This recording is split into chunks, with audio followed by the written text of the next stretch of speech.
একটা 28 বছরের পোলা হুট কইরা জীবনের রংটাই পাল্টাই ফেললো।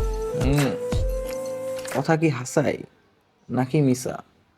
যদি হাসাই হয় তাইলে এই শালা তো একদিন দুনিয়ার রংটাই পাল্টাই ফেললো।